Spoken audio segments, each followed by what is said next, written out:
Bonjour à tous. Donc, on va faire euh, l'équation différentielle d'un circuit RC en charge et en décharge. Il y a eu pas mal de confusion, donc on va le faire aujourd'hui ensemble avec les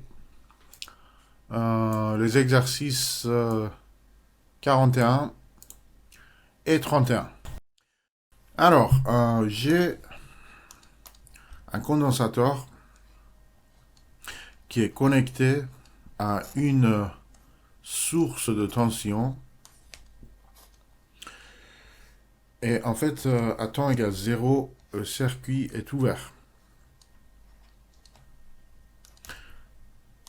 Donc voilà la résistance, le condensateur et la source de tension. Donc ici, j'ai une tension constante égale à E. Ici, j'ai une tension égale à UR.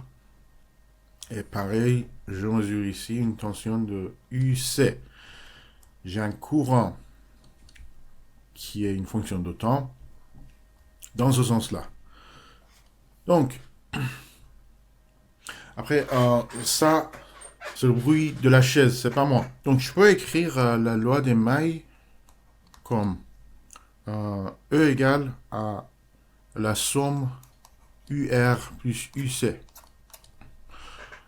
Euh, dans ce cas-là, je vais utiliser la loi d'Ohm comme UR est égal à IR. Et en fait, on a défini I de T qui était la dérivée de la charge par rapport au temps. On l'a calculé, c'était DUC dt. Parce que, voilà, je vais le faire ici. Euh, donc, dq dt. Et comme q est égal à cuc, ça, on l'a dit que qu'il y a une relation de proportionnalité entre la charge et la tension. Si la tension augmente, la charge augmente, et il y a une constante de proportionnalité qui est la capacité. Et donc, ça, c'est un produit. Pour prendre la dérivée d'un produit, on prend la dérivée de la première fonction multipliée par la deuxième fonction et plus la dérivée de la deuxième fonction multipliée par la première fonction. Donc, comme ça, j'obtiens dc dt uc plus un duc dt c. Et en fait, on sait que C est une constante de proportionnalité, donc ça c'est 0. Et j'obtiens, voilà, I égale à CDUC dt. Donc, je vais remplacer l'expression d'I de t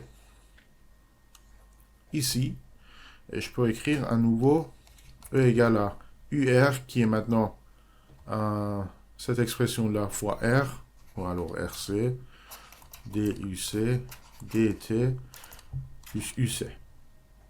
Et il faut noter que UC, c'est une fonction de temps.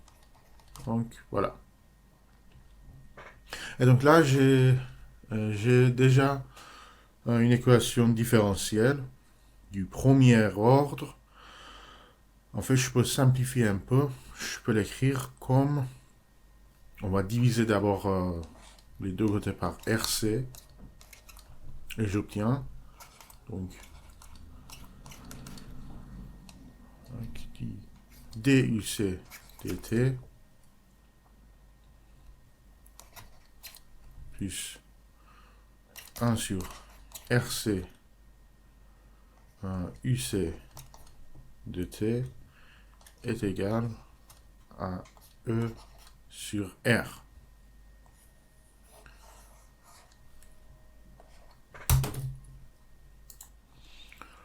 Donc je vais vous envoyer la feuille qui est là. Tac. Fiche méthode, identifier et résoudre les équations différentielles simples.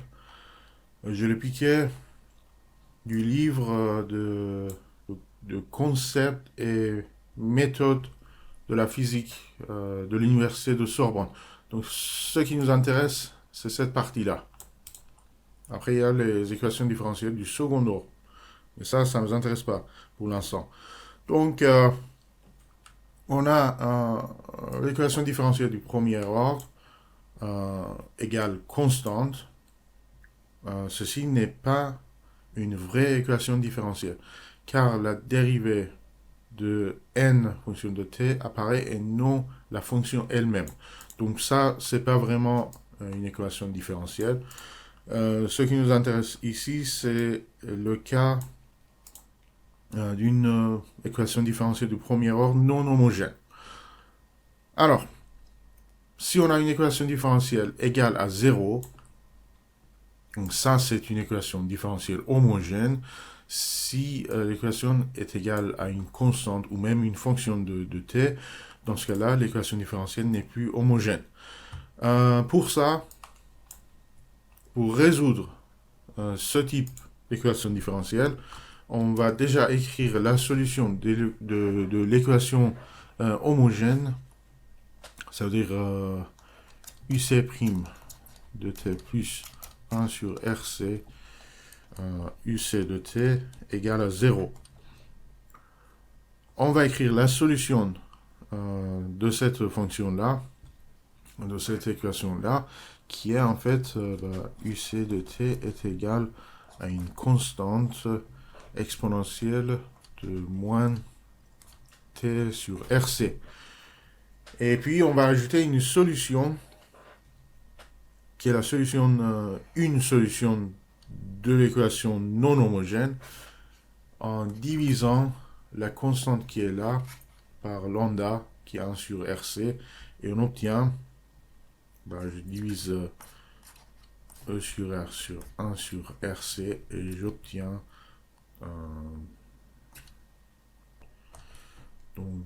oui, je peux simplifier et j'obtiens E.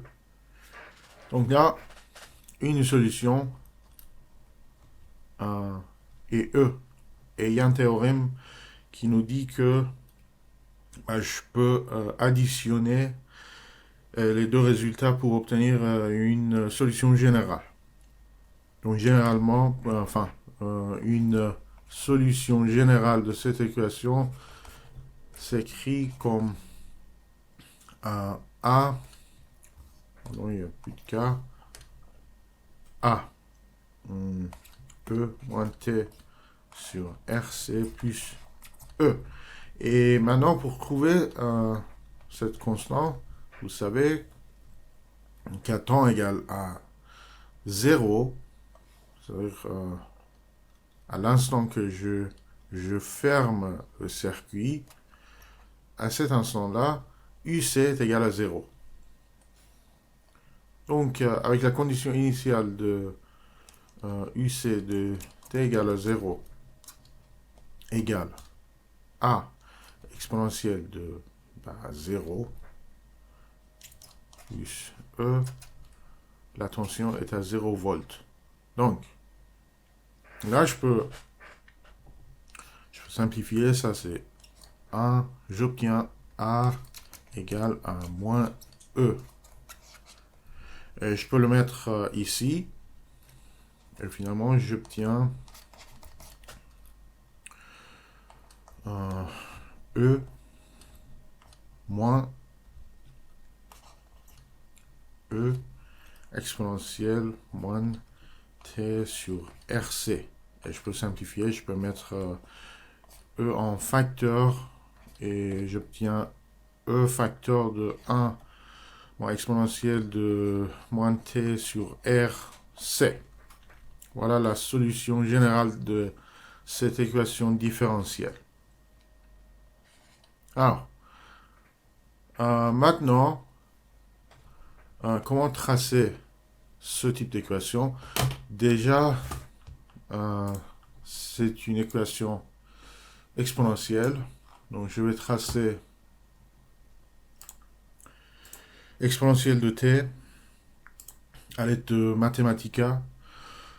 Et je vous encourage d'apprendre le logiciel Mathematica. Vous pouvez demander à votre école, dans votre cas, pour une licence d'édition étudiant. Je pense qu'ils sont capables de vous fournir une licence d'édition étudiante pour le logiciel Mathematica, mais ça, il faut demander, je ne sais pas. Donc, je vais tracer la fonction exponentielle de t, qui est, tac, voilà, et exponentielle de moins t, c'est la même chose, il y a une symétrie par rapport à l'axe vertical. Et si j'ai par exemple 1 moins exponentielle de moins t, c'est quelque chose comme ça. Et si je mets quelque chose en facteur, par exemple 5, et je trace y égale 5 aussi, j'obtiens ça. Voilà.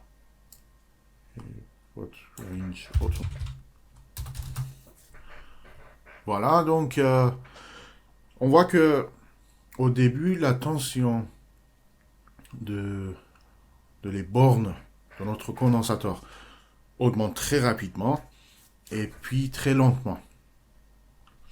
Et alors, comme je vous ai expliqué, ça c'est le cas par exemple quand vous rechargez votre téléphone portable. Dans un premier temps, par exemple dans 10 minutes, 20 minutes, ça dépend de la batterie, le chargeur, etc., vous allez gagner à peu près 50%. Mais après, pour arriver de 50% jusqu'à 100%, il faut attendre peut-être une heure. Donc il y a une différence là. C'est pour ça qu'il faut définir une échelle de temps caractéristique.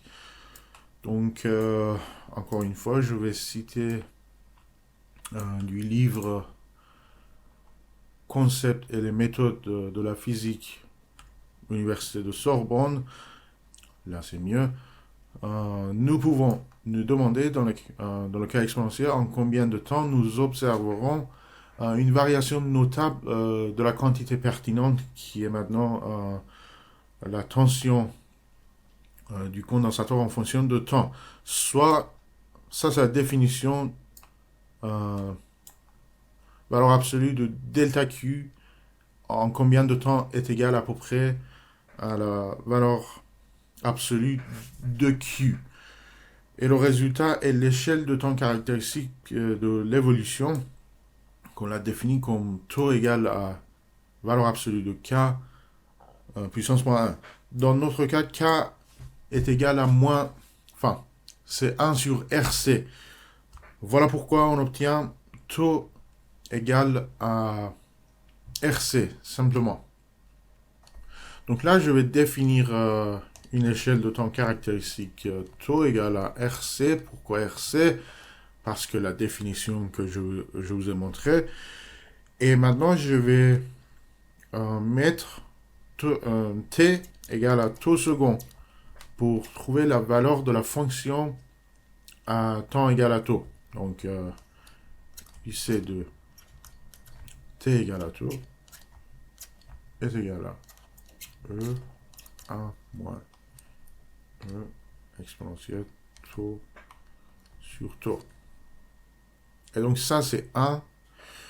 Donc ça se simplifie à exponentielle de moins 1. Et en fait exponentielle de moins 1 est approximativement 0,37. Est-ce que c'est bien ça? Oui. Et donc là, je peux écrire que la valeur de la fonction est à peu près 63% de sa valeur terminale. Ça veut dire que à temps pardon, oui, à t égale à taux seconde, le condensateur est rechargé à 63%. Voilà. Et donc, combien de temps il faut attendre pour qu'on puisse dire que le condensateur est bien chargé? Bah, après 5 fois taux, après t égale à 5 taux, on a vu que on est à, par exemple, 90% de la valeur finale. Donc, on peut bien sûr distinguer deux régimes différents.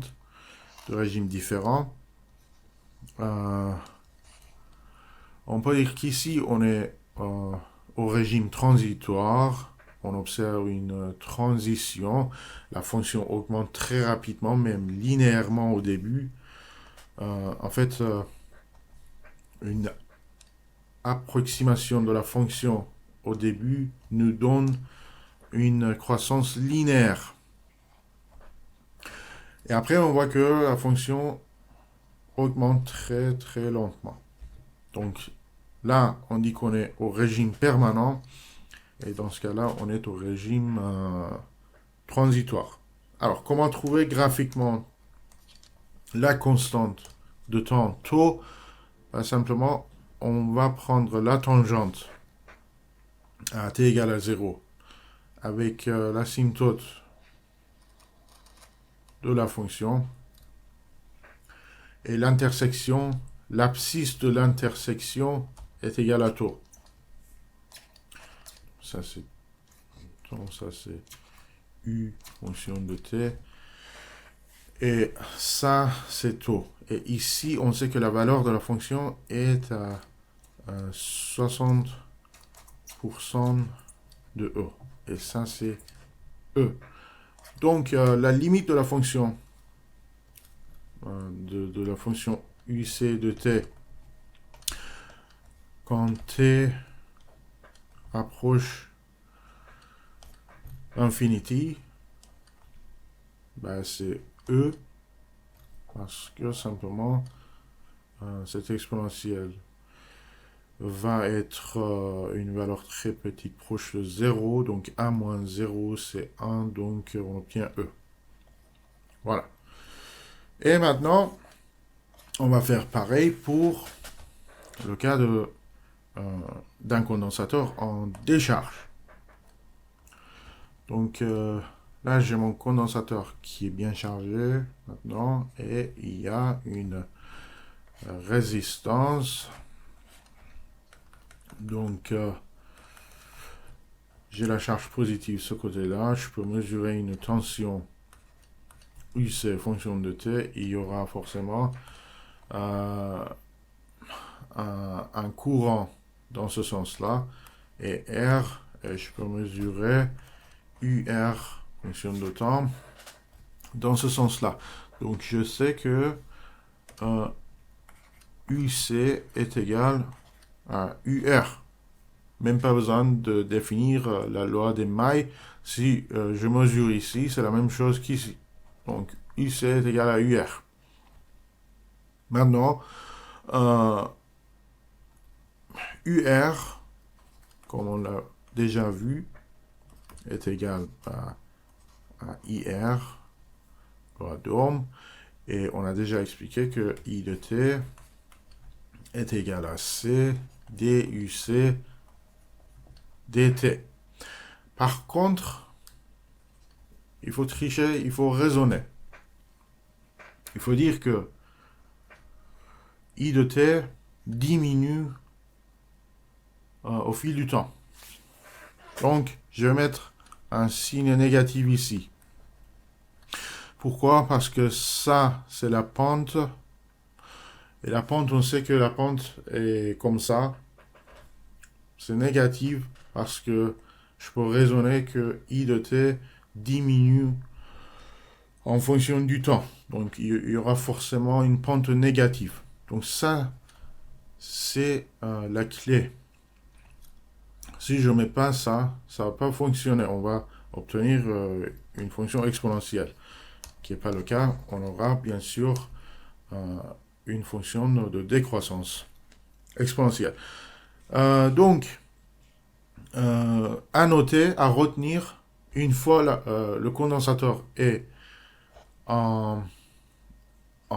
c'est comme un générateur, on met un signe, c'est la convention de décharge, le condensateur comme un générateur, on met un signe négatif euh, pour I de t.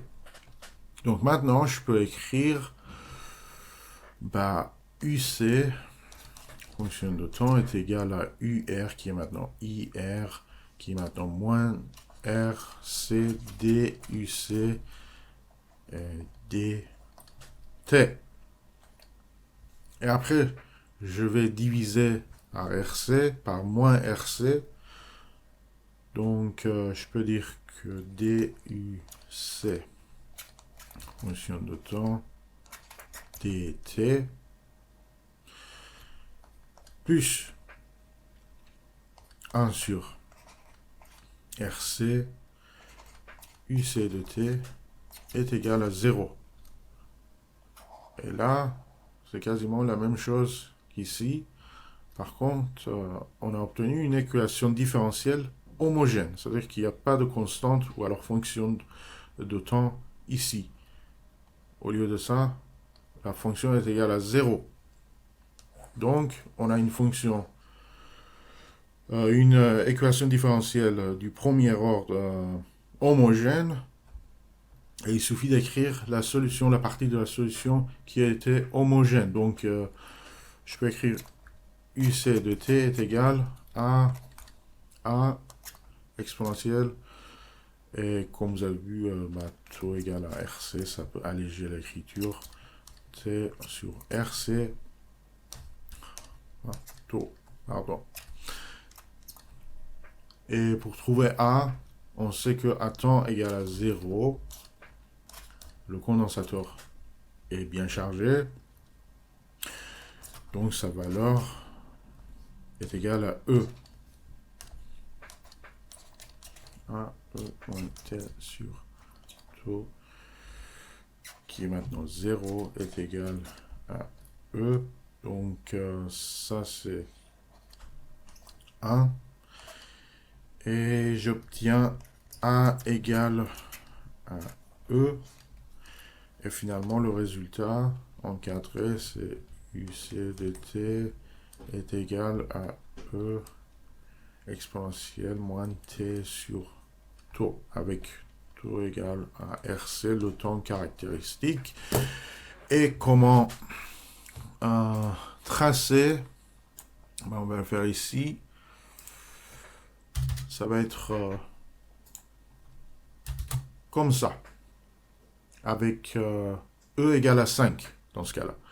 Donc, vous voyez que c'est une exponentielle décroissance. Ça veut dire que au début, la tension baisse très rapidement. Et après, il faut attendre plusieurs secondes pour voir une différence significative. C'est exactement ce qu'on a fait pour la partie de condensateur quand le condensateur se charge, mais cette fois-ci c'est l'inverse. On peut également trouver taux graphiquement avec la tangente de la courbe à t égale à 0 et son intersection avec l'axe de t. On peut trouver taux. Donc pareil,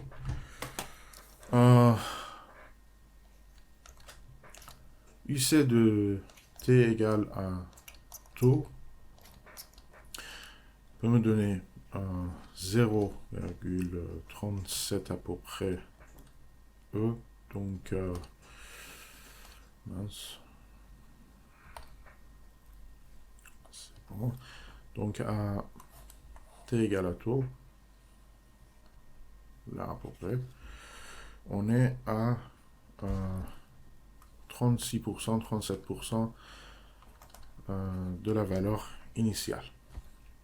Et si on attend 5 taux, on sera à quasiment 1% de la valeur initiale. Donc après t égale à 5 taux, la valeur de la fonction UC est égale à 1% de sa valeur initiale.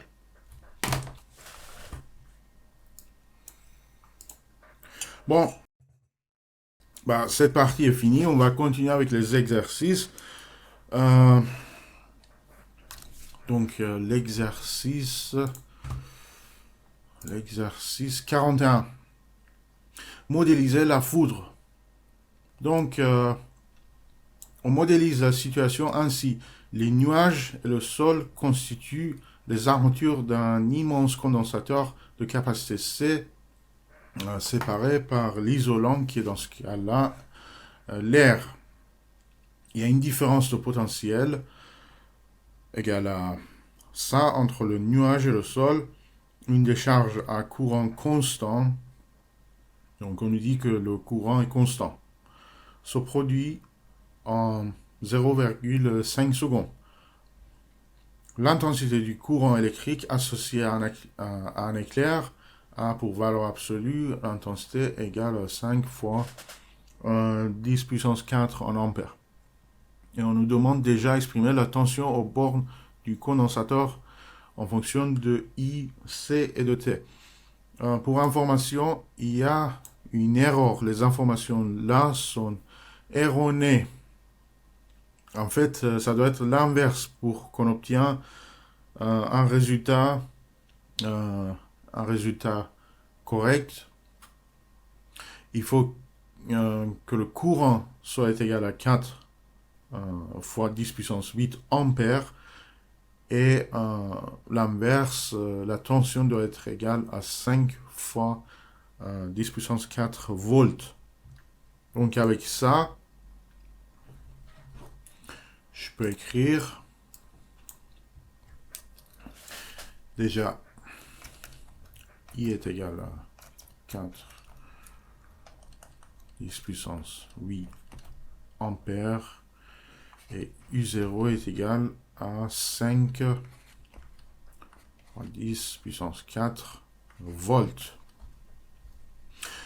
Donc, on a la relation I de T est égal à C du dt.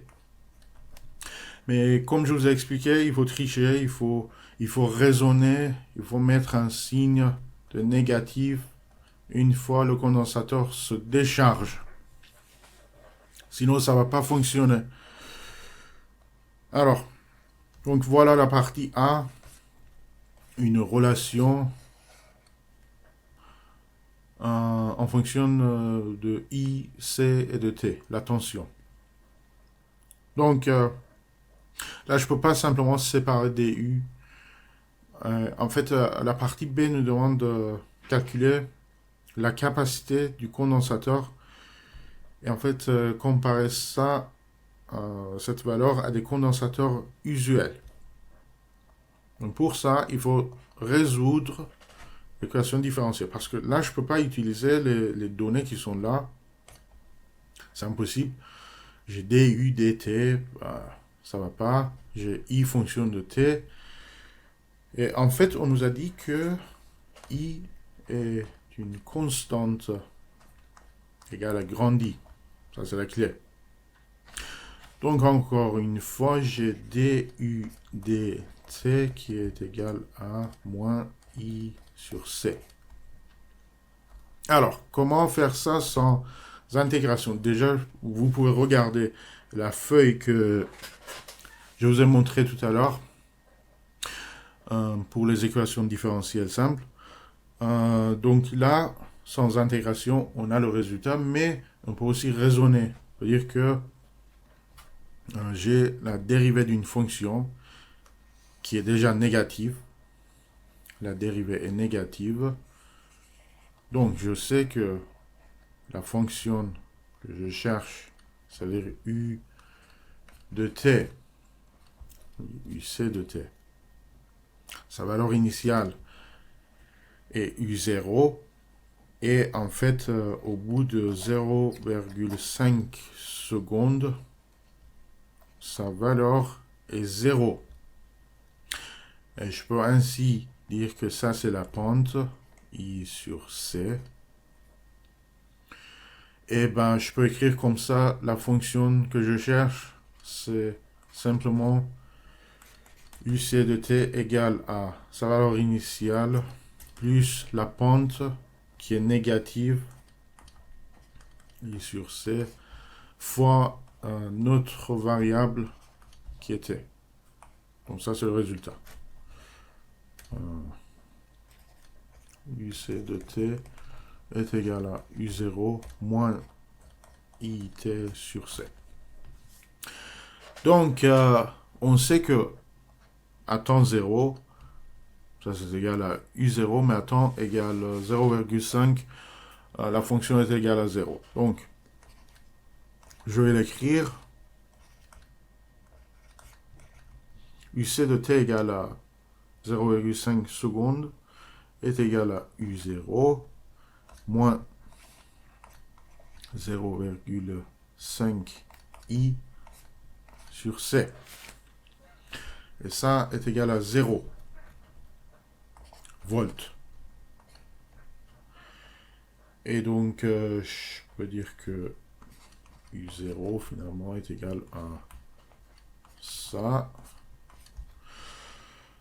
Et je peux isoler C maintenant, ce qui était en question. I sur U0. Et en fait, je l'écris ici, à l'aide de Mathematica. Donc, j'ai bien défini I comme il faut, U0 comme il faut. Et C, c'est égal à... C'est n'importe quoi. Oui, C est égal à 0,5 I divisé par U0. Et je demande du logiciel de l'exprimer en forme d'ingénieur, engineering form. Voilà. Et j'obtiens 4 kilos. Donc 4 kilos, 4000 ou alors 4 kilos coulombs. Pardon, la capacité, c'est en farad.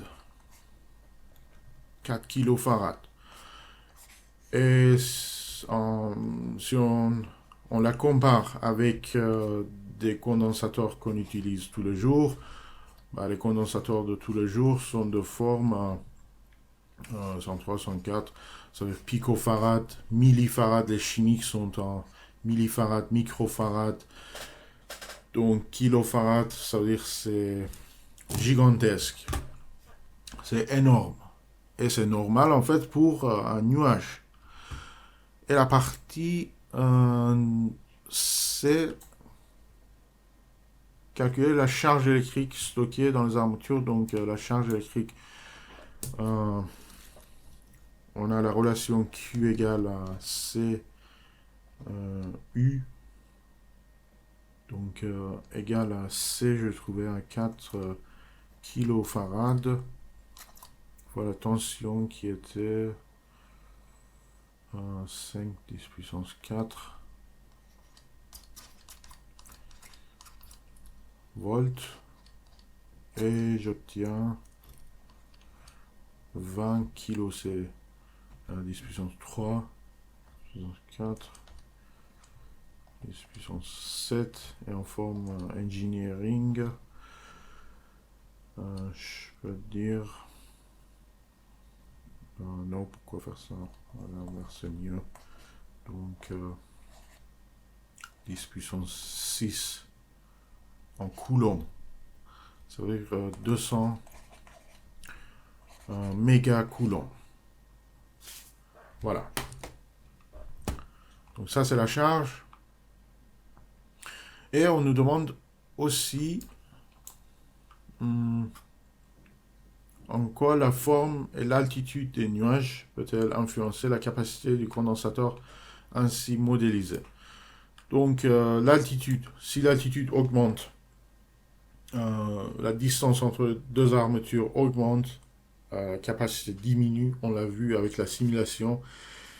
Et en forme, si on a des gros nuages, bah, la capacité augmente. Simplement, il y a plus de charge, il y a beaucoup plus de place pour les charges électriques d'être cumulées. Voilà. Maintenant, on va faire la question 31. On nous a donné, on nous a donné une équation différentielle et on nous a donné une solution. Ils disent qu'on suppose que ça, c'est une solution. Vérifiez ça, trouvez une valeur de k pour que UC de t soit une solution de l'équation différentielle. Donc, je vais l'écrire ici. Je vais, pour alléger l'écriture, définir tout égal à RC. Avec ça, je peux écrire tout DUC DT plus UC est égal à E. Et en fait, on nous a donné cette solution qui est UC de T égale à K 1 moins E moins T R C. C'est exactement ce qu'on a fait. Par contre, il faut maintenant vérifier. Ça veut dire que si cette relation est une solution, je peux le mettre dans l'équation différentielle. Et normalement, je dois obtenir la bonne réponse en définissant K. Donc, taux DUDC. Donc, la dérivée de cette fonction par rapport au temps. Comment faire? Je vais distribuer K. K moins K sur taux. Et je vais prendre la dérivée de cette fonction. La dérivée d'une constante est 0. Parce que la dérivée, ça veut dire combien la fonction change pendant une durée de temps. Bah, le nom est là, la fonction est constante, donc ça ne change pas, 0. Donc ici c'est 0, sa dérivée, pardon, moins dérivée, je peux mettre k devant, parce que c'est une constante, donc k dE moins t taux dt. Donc je cherche cette dérivée. Donc j'ai moins qui est devant. Dérivée d'une fonction exponentielle. Si on a si on cherche la dérivée de exponentielle de x, c'est l'exponentielle de x, ça c'est la définition. Donc, s'il y a par exemple un facteur de a, ben, simplement dEax dt, on multiplie l'exponentielle par cette constante-là. Et l'exponentielle s'écrit à nouveau. Et dans ce cas-là, j'ai moins 1 sur t. Donc, je peux écrire ici encore moins 1 sur taux, pardon, j'ai dit t, et l'exponentielle se répète à nouveau. Voilà, donc je suis en train d'écrire mon équation différentielle en remplaçant la solution proposée plus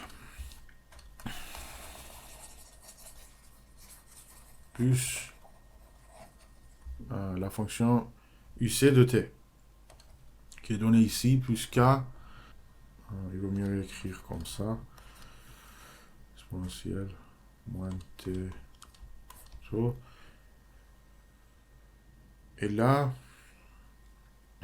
bah, je vais mettre moins fois moins, c'est plus, ça simplifie comme ça, j'ai finalement k exponentielle moins t sur taux plus k, moins k exponentielle moins t sur tau, qui est égal à E. Et donc, voilà, on peut simplifier et obtenir k est égal à E.